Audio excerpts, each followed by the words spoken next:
بسم الله الرحمن الرحيم سبح لله ما في السماوات وما في الأرض وهو العزيز الحكيم يا أيها الذين آمنوا لم تقولون ما لا تفعلون كبر مقتا عند الله أن تقولوا ما لا تفعلون إن الله يحب الذين يقاتلون في سبيله صفا كأنهم بنيان مرصوص وإذ قال موسى لقومه يا قوم لم تؤذونني وقد تعلمون أني رسول الله إليكم فلما زاغوا أزاغ الله قلوبهم والله لا يهدي القوم الفاسقين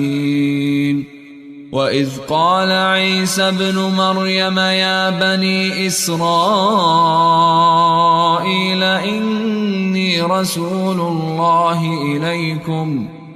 إني رسول الله إليكم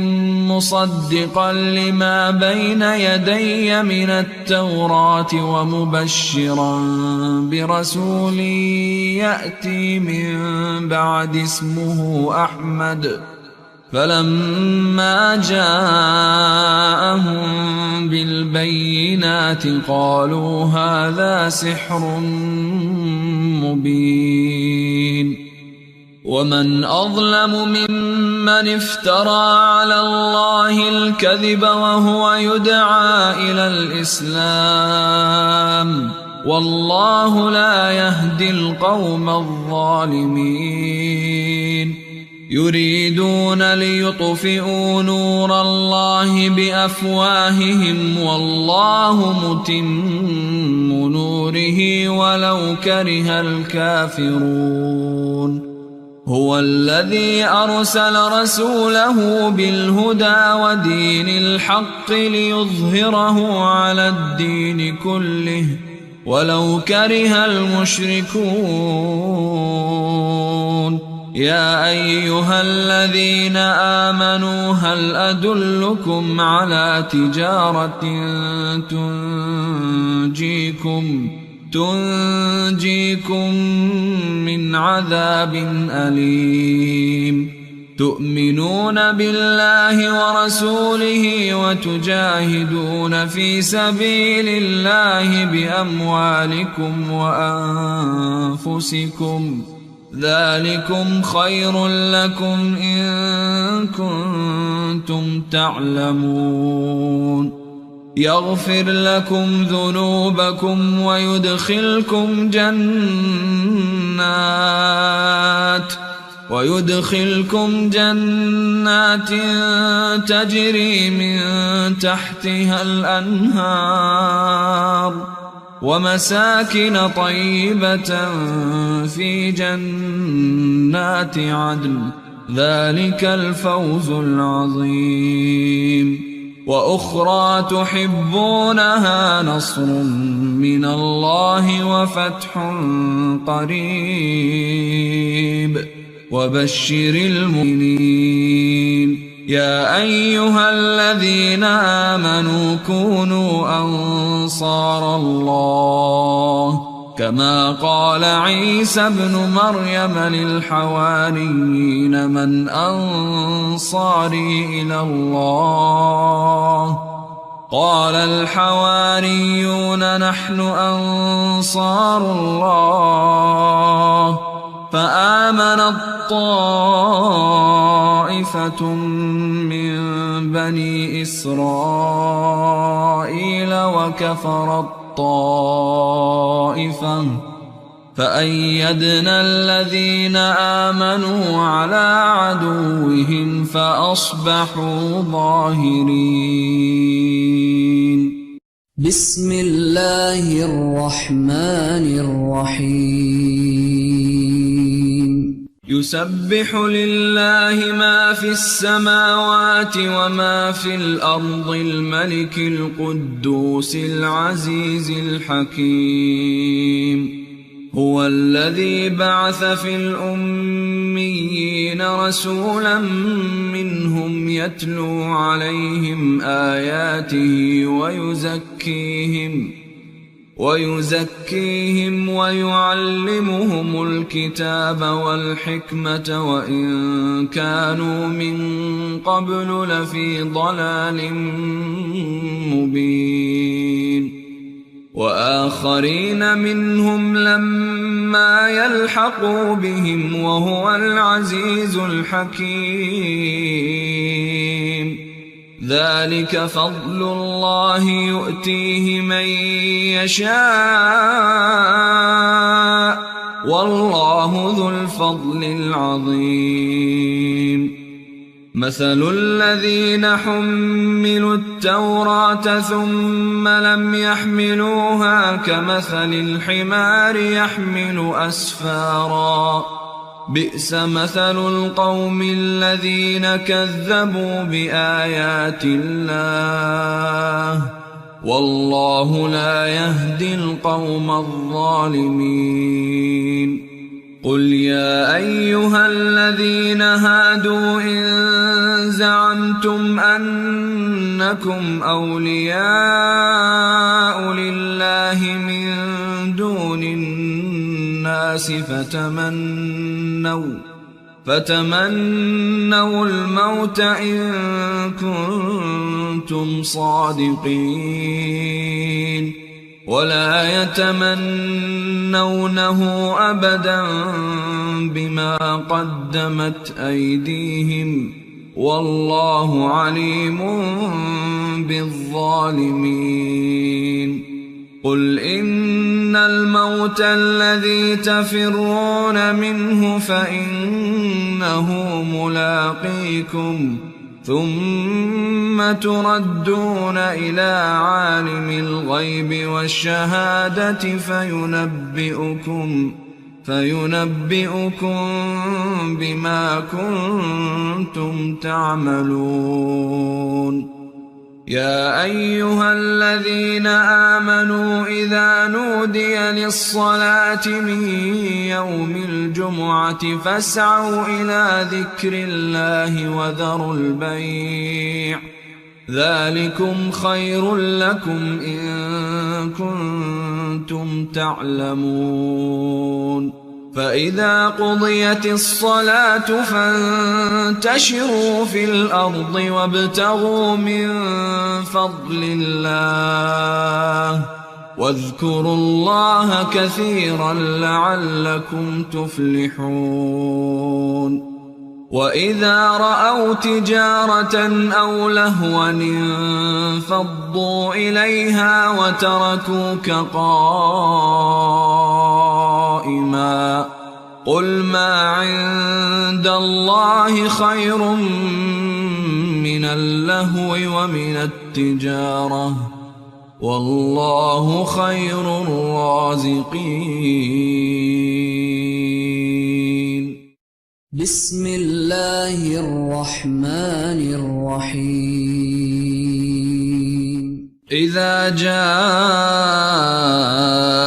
المنافقون قالوا نشهد إنك لرسول الله والله يعلم إنك لرسوله والله يشهد إن المنافقين لكاذبون. اتخذوا أيمانهم جنة فصدوا عن سبيل الله إنهم ساء ما كانوا يعملون. ذلك بأنهم آمنوا ثم كفروا فطبع على قلوبهم فهم لا يفقهون. وإذا رأيتهم تعجبك أجسامهم وإن يقولوا تسمع لقولهم كأنهم خشب مسندة يحسبون كل صيحة عليهم هم العدو فاحذرهم قاتلهم الله أنى يؤفكون وإذا قيل لهم تعالوا يستغفر لكم رسول الله لووا رؤوسهم ورأيتهم يصدون وهم مستكبرون سواء عليهم أستغفرت لهم أم لم تستغفر لهم لن يغفر الله لهم إن الله لا يهدي القوم الفاسقين هم الذين يقولون لا تنفقوا على من عند رسول الله حتى ينفضوا ولله خزائن السماوات والأرض ولكن المنافقين لا يفقهون يقولون لئن رجعنا إلى المدينة ليخرجن الأعز منها الأذل ولله العزة ولرسوله وللمؤمنين ولكن المنافقين لا يعلمون يا أيها الذين آمنوا لا تلهكم أموالكم ولا أولادكم عن ذكر الله ومن يفعل ذلك فأولئك هم الخاسرون وأنفقوا مما رزقناكم من قبل أن يأتي أحدكم الموت فيقول رب لولا أخرتني إلى أجل قريب فأصدق وأكن من الصالحين ولن يؤخر الله نفسا إذا جاء أجلها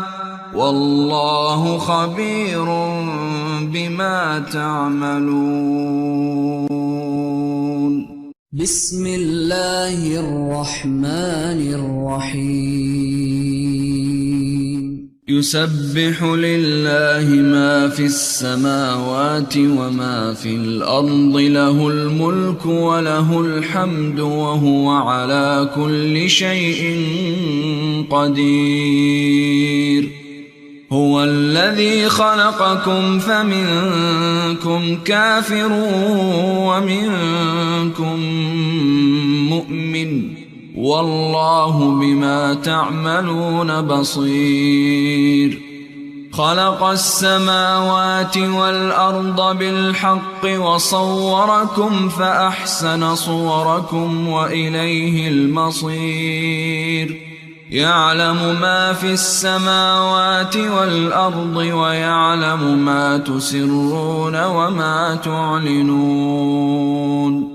والله عليم بذات الصدور ألم يأتكم نبأ الذين كفروا من قبل فذاقوا وبال أمرهم ولهم عذاب أليم ذلك بأنه كانت تأتيهم رسلهم بالبينات فقالوا أبشر يهدوننا فكفروا وتولوا واستغنى الله والله غني حميد زعم الذين كفروا أن لن يبعثوا قل بلى وربي لتبعثن ثم لتنبؤن بما عملتم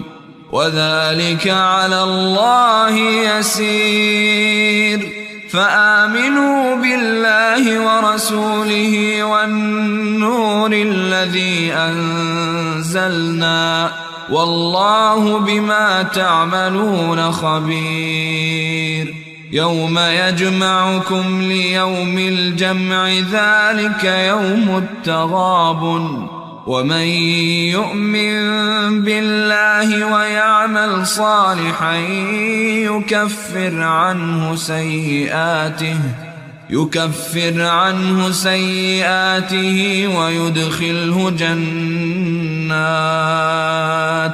ويدخله جنات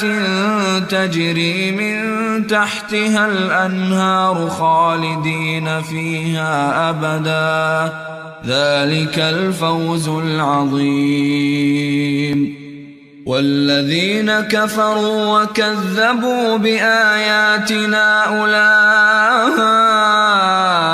أصحاب النار خالدين فيها وبئس المصير ما أصاب من مصيبة إلا بإذن الله ومن يؤمن بالله يهد قلبه والله بكل شيء عليم وأطيعوا الله وأطيعوا الرسول فإن توليتم فإنما على رسولنا البلاغ المبين الله لا إله إلا هو وعلى الله فليتوكل المؤمنون يا أيها الذين آمنوا إن من أزواجكم وأولادكم عدوا لكم فاحذروهم وإن تعفوا وتصفحوا وتغفروا فإن الله غفور رحيم إنما أموالكم وأولادكم فتنة والله عنده أجر عظيم فاتقوا الله ما استطعتم واسمعوا وأطيعوا وأنفقوا خيرا لأنفسكم ومن يوق شح نفسه فأولئك هم المفلحون إن تقرضوا الله قرضا حسنا يضاعفه لكم ويغفر لكم والله شكور حليم عالم الغيب والشهادة العزيز الحكيم بسم الله الرحمن الرحيم يا أيها النبي لم تحرم ما أحل الله لك تبتغي مرضات أزواجك والله غفور رحيم قد فرض الله لكم تحلة أيمانكم والله مولاكم وهو العليم الحكيم وإذ أسر النبي إلى بعض أزواجه حديثا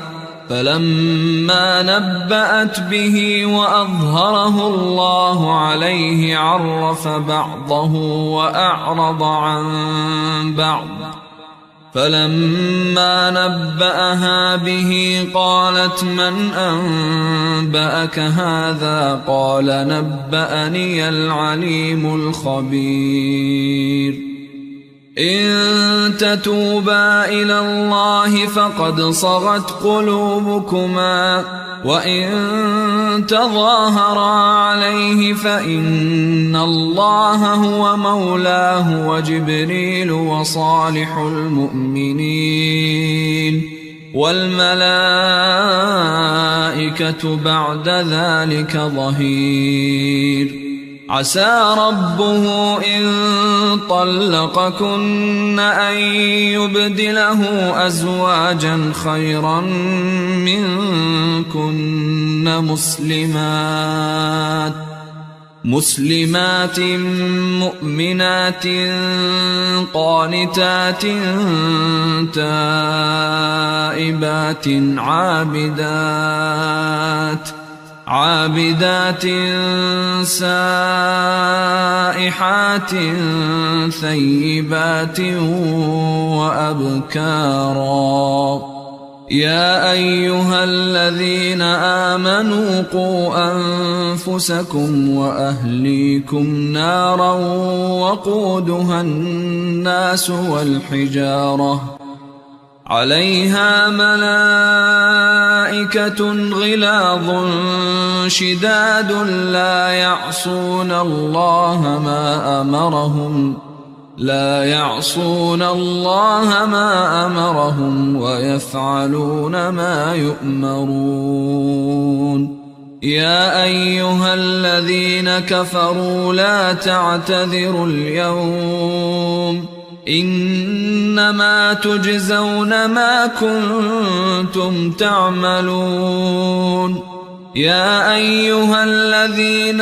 آمنوا توبوا إلى الله توبة نصوحا عسى ربكم أن يكفر عنكم سيئاتكم ويدخلكم جنات تجري من تحتها الأنهار يوم لا يخزي الله النبي والذين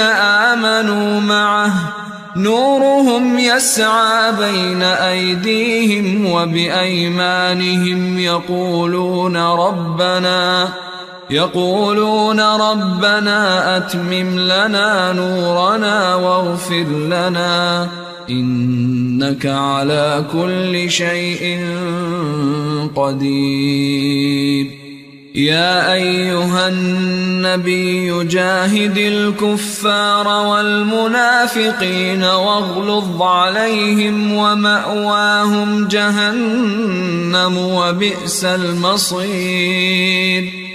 ضرب الله مثلا للذين كفروا امرأة نوح وامرأة لوط كانتا تحت عبدين من عبادنا صالحين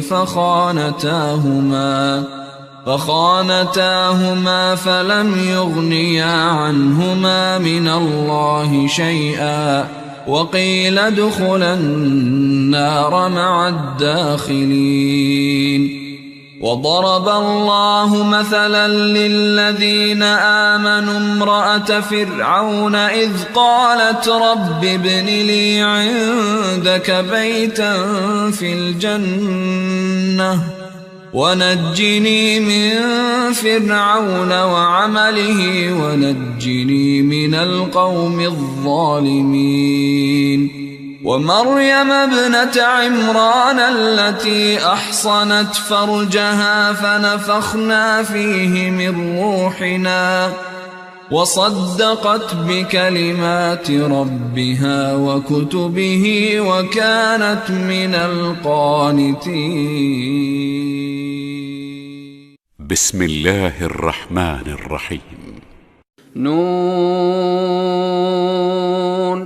والقلم وما يسطرون ما أنت بنعمة ربك بمجنون وإن لك لأجرا غير ممنون وإنك لعلى خلق عظيم. فستبصر ويبصرون بأيكم المفتون. إن ربك هو أعلم بمن ضل عن سبيله وهو أعلم بالمهتدين فلا تطع المكذبين ودوا لو تدهن فيدهنون ولا تطع كل حلاف مهين هماز مشاء بنميم مناع للخير معتد أثيم عتل بعد ذلك زنيم أن كان ذا مال وبنين إذا تتلى عليه آياتنا قال أساطير الأولين سنسمه على الخرطوم إنا بلوناهم كما بلونا أصحاب الجنة إذ أقسموا ليصرمنها مصبحين ولا يستثنون فطاف عليها طائف من ربك وهم نائمون فأصبحت كالصريم فتنادوا مصبحين أن اغدوا على حرثكم إن كنتم صارمين فانطلقوا وهم يتخافتون ألا يدخلنها اليوم عليكم مسكين وغدوا على حرد قادرين فلما رأوها قالوا إنا لضالون بل نحن محرومون قال أوسطهم ألم أقل لكم لولا تسبحون قالوا سبحان ربنا إنا كنا ظالمين فأقبل بعضهم على بعض يتلاومون قالوا يا ويلنا إنا كنا طاغين عسى ربنا أن يبدلنا خيرا منها إنا إلى ربنا راغبون كذلك العذاب ولعذاب الآخرة أكبر لو كانوا يعلمون إن للمتقين عند ربهم جنات النعيم أفنجعل المسلمين كالمجرمين ما لكم كيف تحكمون أم لكم كتاب فيه تدرسون إن لكم فيه لما تخيرون أم لكم أيمان علينا بالغة إلى يوم القيامة أم لكم أيمان علينا بالغة إلى يوم القيامة إن لكم لما تحكمون سلهم أيهم بذلك زعيم أم لهم شركاء فليأتوا بشركائهم إن كانوا صادقين يوم يكشف عن ساق ويدعون إلى السجود فلا يستطيعون خاشعة أبصارهم ترهقهم ذلة وقد كانوا يدعون إلى السجود وهم سالمون فذرني ومن يكذب بهذا الحديث سنستدرجهم من حيث لا يعلمون وأملي لهم إن كيدي متين أم تسألهم أجرا فهم من مغرم مثقلون أم عندهم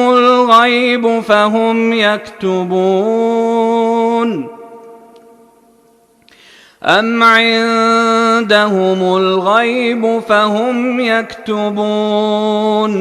فاصبر لحكم ربك ولا تكن كصاحب الحوت إذ نادى وهو مكظوم لولا أن تداركه نعمة من ربه لنبذ بالعراء وهو مذموم فاجتباه ربه فجعله من الصالحين وإن يكاد الذين كفروا ليزلقونك بأبصارهم لما سمعوا الذكر ويقولون إنه لمجنون وما هو إلا ذكر للعالمين. بسم الله الرحمن الرحيم. لا أقسم بيوم القيامة ولا أقسم بالنفس اللوامة أيحسب الإنسان أن لن نجمع عظامه بلى قادرين على أن نسوي بنانه بل يريد الإنسان ليفجر أمامه يسأل أيان يوم القيامة فإذا برق البصر وخسف القمر وجمع الشمس والقمر يقول الإنسان يومئذ أين المفر كلا لا وزر إلى ربك يومئذ المستقر ينبأ الإنسان يومئذ بما قدم وأخر بل الإنسان على نفسه بصيرة ولو ألقى معاذيره لا تحرك به لسانك لتعجل به إن علينا جمعه وقرآنه فإذا قرأناه فاتبع قرآنه ثم إن علينا بيانه كلا بل تحبون العاجلة وتذرون الآخرة وجوه يومئذ ناظرة إلى ربها ناظرة ووجوه يومئذ باسرة تظن أن يفعل بها فاقرة كلا إذا بلغت التراقي وقيل من راق وظن أنه الفراق والتفت الساق بالساق إلى ربك يومئذ المساق فلا صدق ولا صلى ولكن كذب وتولى ثم ذهب إلى أهله يتمطى أولى لك فأولى ثم أولى لك فأولى أيحسب الإنسان أن يترك سدى ألم يك نطفة من مني يمنى ثم كان علقة فخلق فسوى فجعل منه الزوجين الذكر والأنثى أليس ذلك بقادر على أن يحيي الموتى؟ بسم الله الرحمن الرحيم. الحاقة ما الحاقة وما أدراك ما الحاقة كذبت ثمود وعاد بالقارعة فأما ثمود فأهلكوا بالطاغية وأما عاد فأهلكوا بريح صرصر عاتية سخرها عليهم 7 ليال و8 أيام حسوما فترى القوم فيها صرعى كأنهم أعجاز نخل خاوية فهل ترى لهم من باقية وجاء فرعون ومن قبله والمؤتفكات بالخاطئة فعصوا رسول ربهم فأخذهم أخذة رابية إنا لما طغى الماء حملناكم في الجارية لنجعلها لكم تذكرة وتعيها أذن واعية فإذا نفخ في الصور نفخة واحدة وحملت الأرض والجبال فدكتا دكة واحدة فيومئذ وقعت الواقعة وانشقت السماء فهي يومئذ واهية والملك على أرجائها ويحمل عرش ربك فوقهم يومئذ 8 يومئذ تعرضون لا تخفى منكم خافية فأما من أوتي كتابه بيمينه فيقول هاؤم اقرءوا كتابيه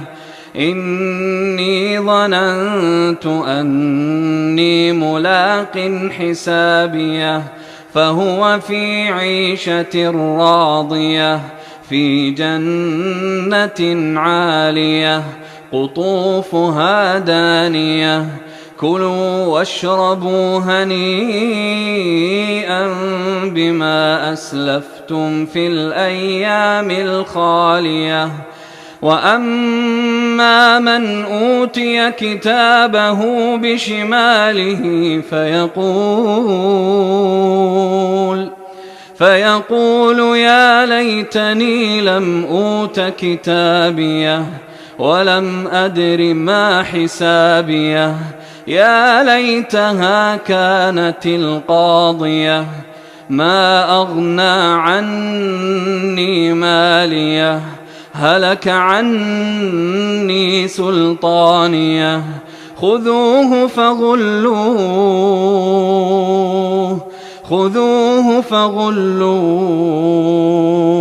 ثم الجحيم صلوه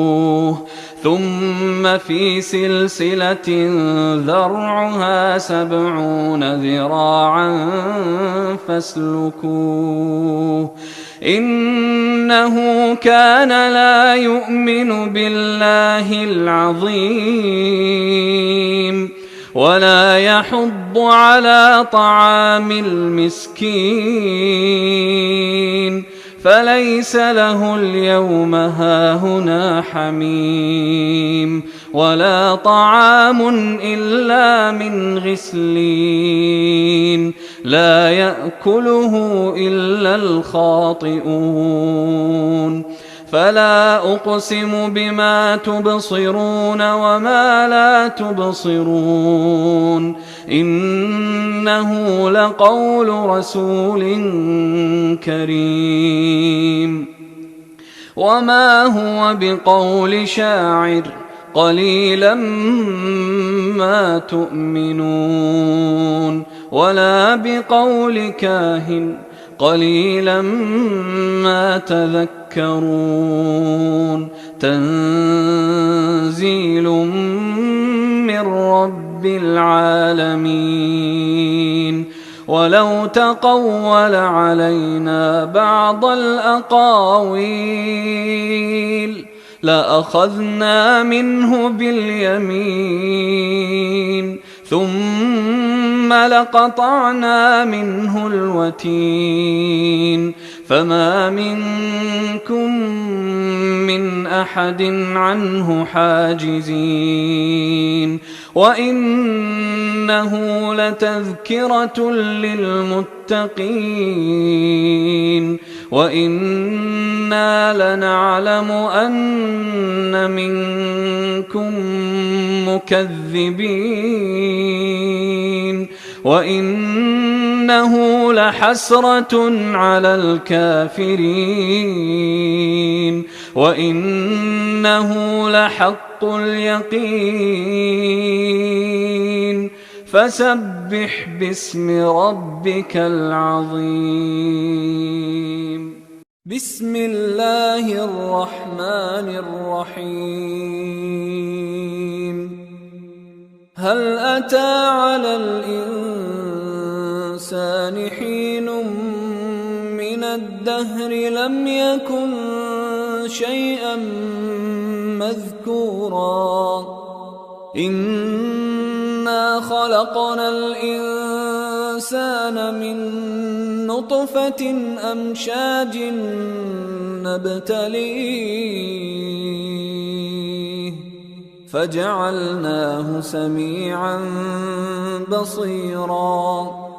إنا هديناه السبيل إما شاكرا وإما كفورا إنا أعتدنا للكافرين سلاسل وأغلالا وسعيرا إن الأبرار يشربون من كأس كان مزاجها كافورا عينا يشرب بها عباد الله يفجرونها تفجيرا يوفون بالنذر ويخافون يوما كان شره مستطيرا ويطعمون الطعام على حبه مسكينا ويتيما وأسيرا إنما نطعمكم لوجه الله لا نريد منكم جزاء ولا شكورا إنا نخاف من ربنا يوما عبوسا قمطريرا فوقاهم الله شر ذلك اليوم ولقاهم نضرة وسرورا وجزاهم بما صبروا جنة وحريرا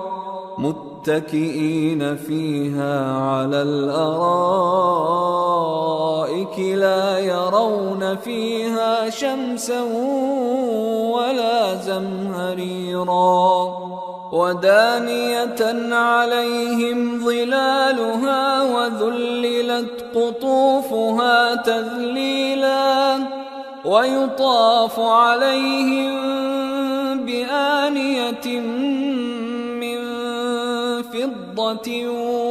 وأكواب كانت قوارير من فضة قدروها تقديرا